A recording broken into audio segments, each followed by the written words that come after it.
Hi guys, it's Dale Malik with Watch2Wear. Thank you for joining me today. So before we get started, just a quick website update. Things are progressing very nicely. Check out that screen capture.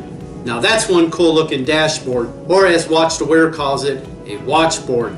But anyway, today's video is on my top 5 choices for reissue or reedition watches. As you will see, they're going to range from a few $1,000s all the way up to several thousands of dollars. But as always, they're my personal picks, and they're going to be influenced by what I like and what I like to do. So without further ado, let's get started. Number 5. My 5th choice is the Oris Chronoris Date. The Oris Chronoris Date was Oris's first chronograph watch. It was introduced in 1970. The name Chronoris is the combination of the words chronograph and Oris. The racing-inspired Chronoris is a barrel-shaped case measuring in at 39 millimeters. There are 2 dial color variations available, black or gray. The brushed stainless steel Chronoris features several shades of silver, gray, and black, with bright orange details on the superluminoma, hands, and indices. There's a date window at the 3 o'clock position. The watch also has an inner rotating bezel timer, which is operated by the crown at the 4 o'clock position. As you can tell, the Chronoris is not a true chronograph, but rather a time and date watch using the inner bezel for timing. The movement is Oris's automatic caliber 733. This is based on a Sellita SW200-1. It has a sapphire dome crystal with anti-reflective coating inside, a 38 power reserve, and stainless steel crowns. The Chronoris' strap selection includes brown or black leather, a rubber strap, a textile NATO, or a stainless steel bracelet, which in my opinion is an excellent representation to the original watch. As you can see, the Oris Chronoris has this beautiful looking retro design and style. So at number 5 is the Oris Chronoris. Number 4. Now my 4th pick, although some people may not consider it a true reissue or reedition, is the Longines Heritage 1973. The Longines Heritage 1973 was first displayed in 2013. The Heritage 1973 is a remake of Longines Conquest chronograph from 1973. It was a stainless steel cushion-shaped case that was extremely popular in the late 1960s and 1970s, made popular by the Heuer Camaro. The Conquest featured the sought-after Panda dial with the great blue tachometer. The original 1973 Conquest had an in-house Longines caliber, CH30 movement. It was a manual wound chronograph with a 37 millimeter stainless steel case. The Heritage 1973 is powered by Longines caliber L68.2 automatic movement, which is based on the ETA A08.L01. As you can see, it has a larger stainless steel case size, measuring in at 40 millimeters, compared to the original's 37 millimeters. It has a power reserve of 54 hours and has a sapphire crystal with an anti-reflective coating, as well as a sapphire exhibition case back. It is water resistant up to 30 meters. The dial variations include both a reverse Panda with silver subdials and a true Panda dial. Both dials are true to the original with the great blue tachometer. Unlike the 1973 Conquest, the Heritage does have a date window sandwiched in between the 4 and 5 o'clock position, not to mention 3 subdials with a 30-minute counter, a 12-hour counter, and active seconds positioned at 9 o'clock. The chronograph pushers and crown mirror the Conquest, but to engage the date, there is an embedded pusher located on the case at the 10 o'clock position. As you can see, the Longines Heritage 1973 has that beautiful looking retro design and style, and you gotta love that cushion shaped design. Absolutely lovely. It brings you back to the old racing days from the 1960s and 70s. So at number 4 is the Longines Heritage 1973. Number 3. Moving on, my third choice is the Omega Railmaster. In 2017, in celebration of its 60th anniversary of its most famous watches, Omega launched its 1957 Trilogy limited edition series of watches. As you know, they included the Seamaster 300, the Railmaster, and the Speedmaster.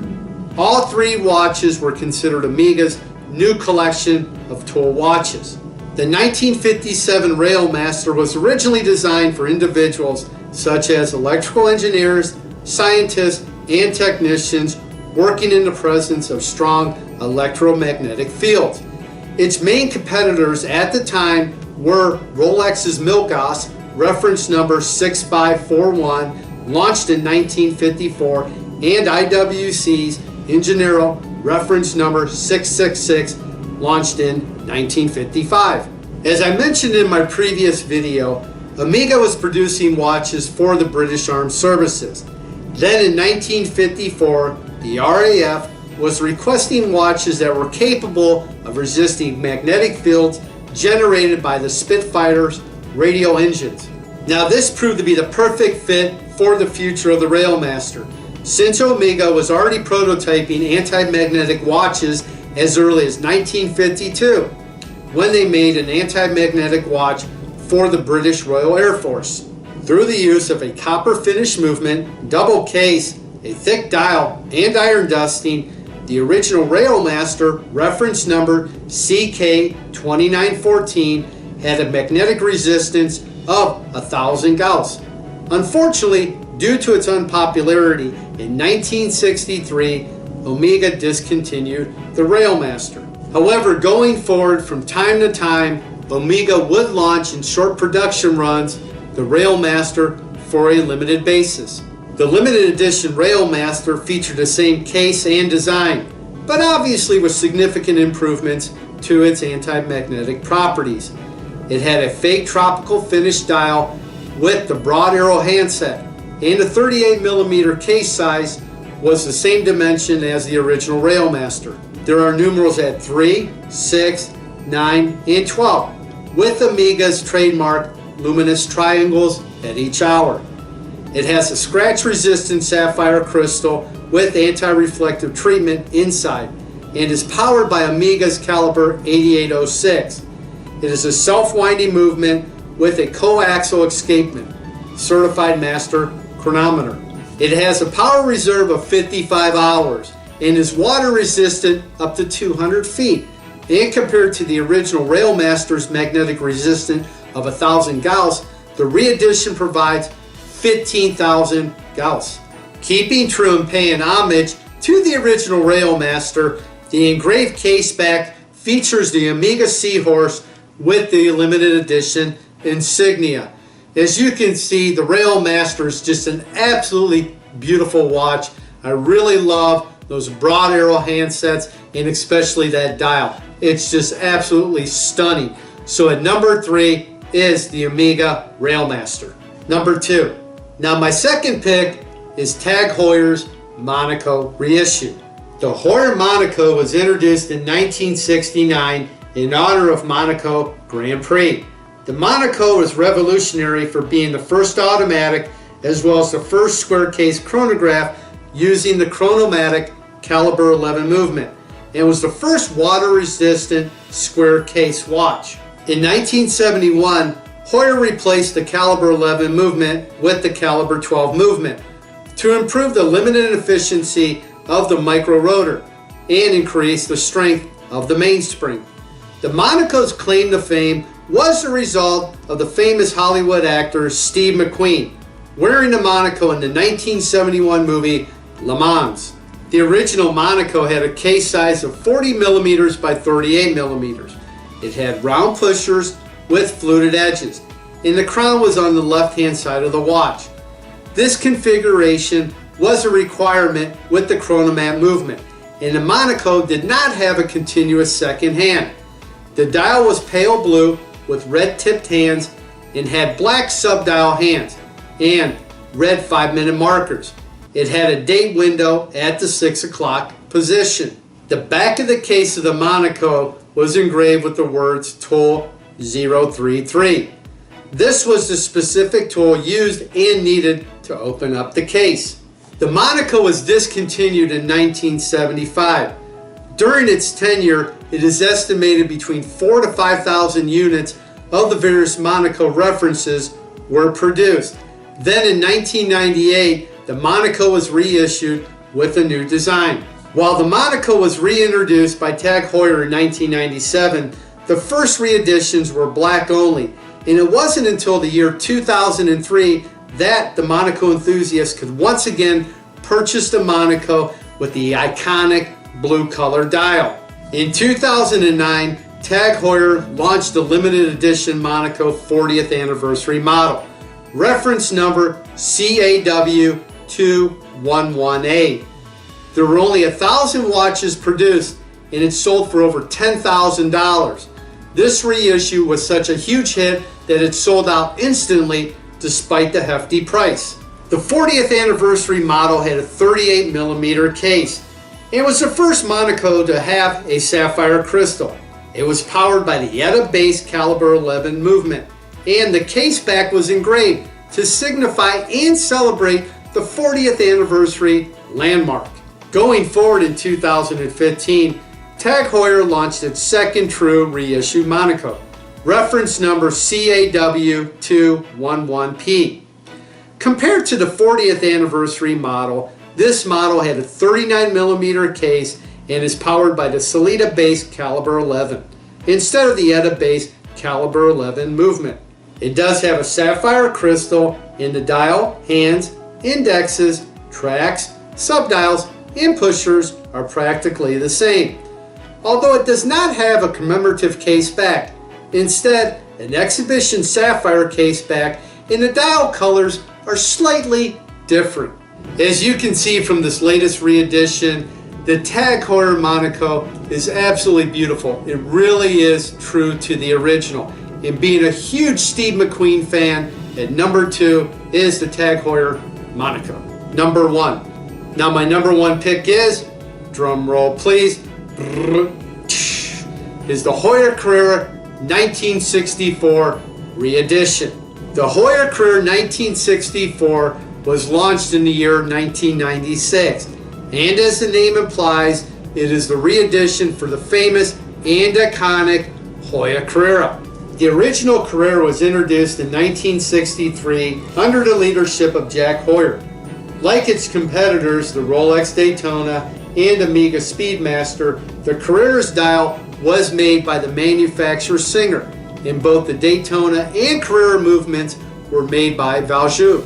The origins of the Carrera name dates back to the legendary car race through Mexico called the Carrera Panamericana. As an avid race car fan and having a fondness for Ferrari, Jack Heuer's inspiration for the Carrera is quite transparent. Jack Heuer's flair for a modern architectural design is evident for the Carrera's dial configuration. An angled steel tension ring would be used to hold the crystal in place against the case. This would improve water resistance, and by painting the tension ring and using it to show the 1/5 second demarcations, it created a cleaner and simpler dial.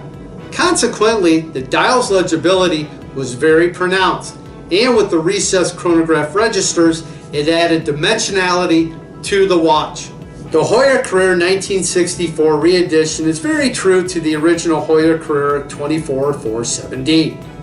Both have a 36mm stainless steel case, and the chronograph pushers, crown, the dial, and subdial are practically the same, even down to the finest detail, as the reedition displays the same minimalistic design, as well as the 1/5 of the second calibrations on the ring around the dial. It is powered by a manual wound caliber Lamenia 1873 movement. However, the most notable difference is the Carrera call letters on the dial, as the reedition only sports the Heuer logo, as the Carrera name posed a conflict with Porsche over branding rights. The Carrera reedition featured 3 models. There is a gold Carrera, reference number CS3140, the black dial Carrera, reference number CS3111, and the white dial Carrera, reference number CS3110. Soon after, TAG launched other versions with black and copper color dials, and even with sub-dials with the Daytona rings, my personal favorite. Okay guys, as you can see, being a huge car racing fan and a big Porsche guy, my number one pick is the Heuer Carrera 1964. I would love to know what you think. Please leave your comments below, and make sure to follow us on Instagram and Facebook. And in closing, make sure that you will always have a watch to wear.